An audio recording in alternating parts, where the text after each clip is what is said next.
In the twilight of his legendary career, Jack Nicholson, the man who gave us the Joker's maniacal grin and delivered cinema's most chilling line, "Here's Johnny," made a confession that would forever change how we see one of Hollywood's most enigmatic figures. What he revealed wasn't about his wild parties, his famous temper, or his collection of Oscars. It was something far more personal, far more devastating, and far more human than anyone could have imagined. This is the story of a confession that shook Hollywood to its core. Jack Nicholson wasn't just an actor, he was Hollywood royalty, a living legend who commanded respect and fear in equal measure. For over 5 decades, he dominated the silver screen with an intensity that was both mesmerizing and terrifying. His piercing eyes could seduce or destroy, his smile could charm or chill, and his voice could whisper sweet nothings or deliver the most bone-chilling threats in cinema history. But behind the iconic sunglasses and that trademark devilish grin lay a man carrying secrets that would have broken lesser mortals. Nicholson had built his empire on a foundation of raw talent and relentless ambition. But little did the world know that this empire was also built on lies that he had been living with since childhood.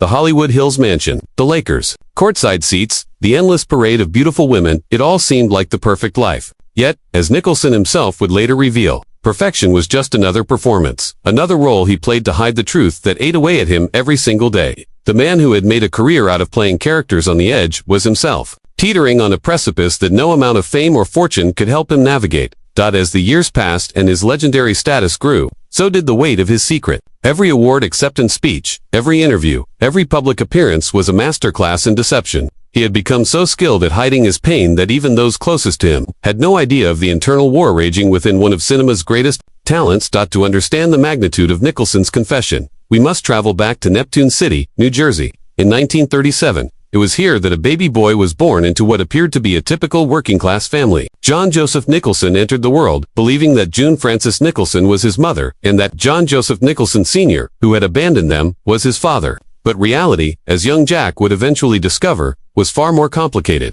and infinitely more painful. The truth was that June wasn't his mother at all, she was his grandmother, and the woman he called sister, Lorraine, was actually his mother. It was a deception so complete, so carefully orchestrated, that it would take decades for the truth to surface. This wasn't just a family keeping secrets, this was a family rewriting reality itself to protect a young mother's reputation in an era when unwed pregnancy was considered a scandal that could destroy lives. Growing up in this web of lies, Jack displayed an early talent for performance, perhaps because performance was all he had ever known. His mother June was a strong-willed woman who ran a beauty salon, and his sister Lorraine was a vivacious performer who danced in clubs and dreamed of stardom. The household was filled with drama, ambition, and an undercurrent of secrets that young Jack could sense but never quite understand. The absence of a father figure created a void that would haunt Nicholson for the rest of his life. He would later describe feeling like a piece of the puzzle was missing, never knowing how prophetic those words would prove to be. This sense of incompleteness would drive him to seek validation through his craft, pushing him to become one of the most compelling actors of his generation, all while unknowingly living the greatest lie of all. When Jack Nicholson arrived in Hollywood in the late 1950s, he was just another pretty face with big dreams and empty pockets. He took acting classes, waited tables, and hustled for any role that would get him in front of a camera. But there was something different about this young man from New Jersey, an intensity, a raw hunger that set him apart from the countless other hopefuls flooding Tinseltown. His early roles were forgettable B-movies and television appearances that barely paid the bills. But Nicholson was learning, absorbing everything around him like a sponge. He wasn't just memorizing lines. He was studying human nature, understanding the depths of emotion and the shadows that lurk beneath the surface of every personality. Little did anyone know that his greatest study subject was himself, a man living a lie he didn't even know existed. The breakthrough came with Easy Rider in 1969, where his portrayal of the alcoholic lawyer, George Hansen, earned him his first Oscar nomination. Suddenly, the industry took notice of this unconventional actor who could make audiences laugh, cry, and feel deeply uncomfortable sometimes, all in the same scene. But success, rather than filling the void inside him, only seemed to make it larger. As his career skyrocketed through the 1970s with films like Chinatown, One Flew Over the Cuckoo's Nest, and The Shining, Nicholson became known for his method acting approach and his ability to tap into darkness that seemed to come from somewhere deep and authentic. Critics praised his naturalistic performances, never realizing that what they were witnessing wasn't acting at all. It was a man pouring his genuine confusion, anger, and pain into every role. The truth he didn't know was eating him alive from the inside, manifesting itself in performances that would define cinema for generations. Jack Nicholson's romantic life became the stuff of Hollywood legend, a carousel of beautiful actresses, models, and socialites who were drawn to his magnetic charisma and dangerous charm. Angelica Houston, Michelle Phillips, Lara Flynn, boiled the list read like a who's who of Hollywood beauty. But beneath the Playboy image was a man desperately searching for something he couldn't name. A connection that always seemed just out of reach. Those close to Nicholson often described him as a man who could fill a room with his presence but still seemed fundamentally alone. His relationships, while passionate and intense, were marked by a pattern of emotional distance that even he couldn't fully understand. He would draw women in with his intelligence and charisma, but there was always a wall, an invisible barrier, that prevented true intimacy. Jack loved deeply, but he loved like a man who was afraid of being abandoned. Recalled a longtime friend, it was as if he expected everyone to leave eventually, so he never fully let anyone in. This fear of abandonment, rooted in a childhood trauma he wasn't even aware of, would sabotage relationship after relationship, leaving behind a trail of broken hearts including his own. The irony wasn't lost on those who knew him well. Here was a man who could bare his soul on screen, who could expose the deepest vulnerabilities of his characters with stunning authenticity. Yet he remained a mystery even to himself. His search for love was actually a search for truth, for authenticity, for the missing piece that he couldn't identify but desperately needed to feel whole. His children, Jennifer, Caleb, Honey, Lorraine, and Ray, became the anchors in his increasingly complicated emotional life.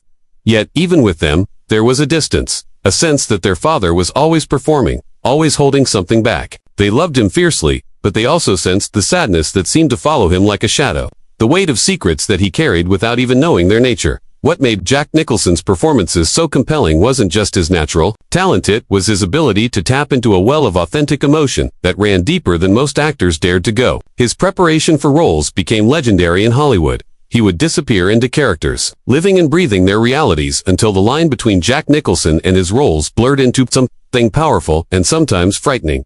For The Shining, he isolated himself, tapping into feelings of rage and frustration that seemed to come from a place of genuine experience. Stanley Kubrick, known for his psychological manipulation of actors, found in Nicholson a performer who didn't need to be pushed to his breaking point. He was already there. The famous Here's Johnny scene wasn't just great acting, it was a man releasing decades of suppressed anger and confusion. Director friends often spoke about Nicholson's uncanny ability to access emotions that seemed too raw, too real, to be merely performance. Jack would go to places that other actors couldn't reach, remembered one frequent collaborator.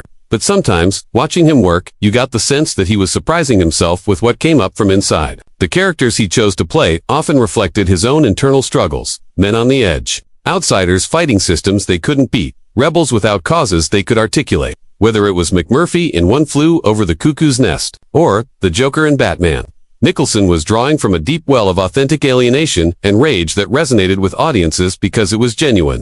What he didn't know was that his greatest performance was his daily life playing the role of a man who knew who he was, when, in reality, he had been living a lie since birth. The method actor had been method acting his entire existence, and the strain of that performance would eventually demand its own resolution. By the 1980s, Jack Nicholson had achieved everything an actor could dream of: critical acclaim, commercial success, and a level of fame that made him one of the most recognizable faces in the world. He commanded millions per film, had his pick of projects, and was treated like royalty wherever he went. Yet, those closest to him began to notice changes, a deepening melancholy that no amount of success seemed to cure. The famous Lakers games became more than entertainment. They were a refuge, a place where Nicholson could lose himself in something outside his own complicated internal world. Sitting courtside, cheering for his team, he seemed more relaxed and genuine than he did in most other public settings. But even these moments of joy were tinged with the loneliness that had become his constant companion. Friends from this era describe a man who was generous to a fault, who would throw elaborate parties and surround himself with people, yet still seemed fundamentally isolated. Jack was the life of the party, but after everyone went home, you could see the sadness in his eyes. Recalled a frequent guest at his Mulholland Drive home, it was like he was searching for something in all those faces, all those conversations. And never finding it, the press began to notice changes. Interviews became more guarded, his famous wit taking on sharper edges. He spoke more frequently about themes of identity, belonging, and the masks people wear in public versus private. Film critics noted that his later performances carried a weight of world weariness that seemed to transcend mere acting technique. What the world didn't know was that success, rather than validating his existence, had only amplified the fundamental questions about who he really was. Every accolade, every standing ovation, Every moment of public adulation felt hollow because it was being given to someone he was beginning to suspect didn't really exist, at least not in the way he had always believed. As the 1990s progressed, those in Jack Nicholson's inner circle began to notice subtle but unmistakable changes in Hollywood's bad boy. The legendary parties became less frequent, the public appearances more selective. There were whispers about mood swings, about periods where the normally social Nicholson would disappear from the scene entirely, holing up in his mansion with only his closest confidants. The roles he chose during this period reflected his internal state, more introspective characters, men grappling with questions of identity and purpose. In About Schmidt, he played a recently retired man forced to confront the meaninglessness of his existence. The performance was heartbreakingly authentic, drawing from wells of genuine existential crisis that audiences could feel, but couldn't fully understand. His longtime assistant noticed that he had become obsessed with genealogy, spending hours poring over family records and old photographs. He would ask seemingly random questions about his childhood, about family members who had died decades earlier. It was like he was trying to solve a puzzle, she later recalled, but he didn't know what the puzzle was supposed to look like when completed sleep became increasingly elusive. The man who had once been known for his boundless energy and late-night revelries now struggled with insomnia, often wandering his house in the early morning hours, lost in thoughts he couldn't articulate. His home, once a testament to his success and joie de vivre, began to feel like a mausoleum of unanswered questions. The isolation wasn't just physical, it was emotional and spiritual. Despite being surrounded by people who loved him, Nicholson felt increasingly disconnected from his own life, as if he were watching someone else's story unfold. The man who had made a career out of inhabiting other people's skins was beginning to suspect that his own skin didn't fit quite right, that there was something fundamentally wrong with the person he thought he was.